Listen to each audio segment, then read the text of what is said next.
Ward number 33ರ Kadri Jogimath ಬಳಿಯ ಮನೆಯೊಂದರ ಸಮೀಪ ಮರವೊಂದು ಬೃಹದಾಕಾರದಲ್ಲಿ ಬೆಳೆದಿದ್ದು ಇದು ಅಪಾಯಕಾರಿಯಾಗಿ ಪರಿಣಮಿಸಿದೆ ಎಂದು ಸ್ಥಳೀಯ ಮಹಿಳೆಯೋರ್ವರು ಮಾಹಿತಿ ನೀಡಿದ್ದಾರೆ.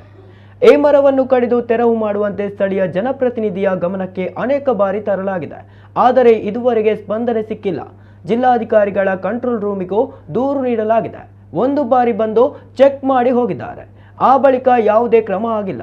ಬಹಳಷ್ಟು ಅಪಾಯಕಾರಿಯಾಗಿರುವುದರಿಂದ ಕನಿಷ್ಠ ಈ ಮರದ ಕೊಂಬೆಗಳನ್ನಾದರೂ ಕಡಿದು ಹಾಕುವ ವ್ಯವಸ್ಥೆ ಮಾಡುವಂತೆ ಮಹಿಳೆ ಮನವಿ ಮಾಡಿದ್ದಾರೆ.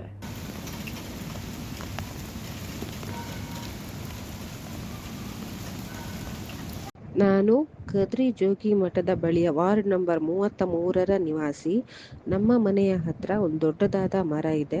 ಸದರಿ ಮರವನ್ನು ಕಡಿಸಿಕೊಡುವಂತೆ ನಾವು ಅನೇಕ ಬಾರಿ ಸ್ಥಳೀಯ ಜನಪ್ರತಿನಿಧಿಗಳಿಗೆ ಹೇಳಿ ಆಗಿದೆ. ಆದರೆ ಇವರಿಗೆ ಯಾವುದೇ ಸ್ಪಂದನೆ ಸಿಗಲಿಲ್ಲ.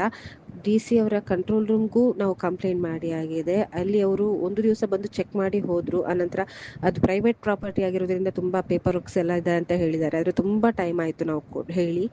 ಇಷ್ಟರವರೆಗೆ ನಮಗೆ ಯಾವುದೇ ರೆಸ್ಪಾನ್ಸ್ ಸಿಗಲಿಲ್ಲ. ಮರ ತುಂಬಾ ಅಪಾಯಕಾರಿಯಾಗಿರುವುದರಿಂದ ಮರವನ್ನು ಕಡಿಸಿಕೊಡುವಂತೆ ಅಥವಾ ರೆಂಬೆ ಕೊಂಬೆಗಳನ್ನಾದರೂ ಕಡಿಸಿಕೊಡುವಂತೆ ತಮ್ಮಲ್ಲಿ ಈ ಮೂಲಕ ಕೇಳಿಕೊಳ್ತೇನೆ.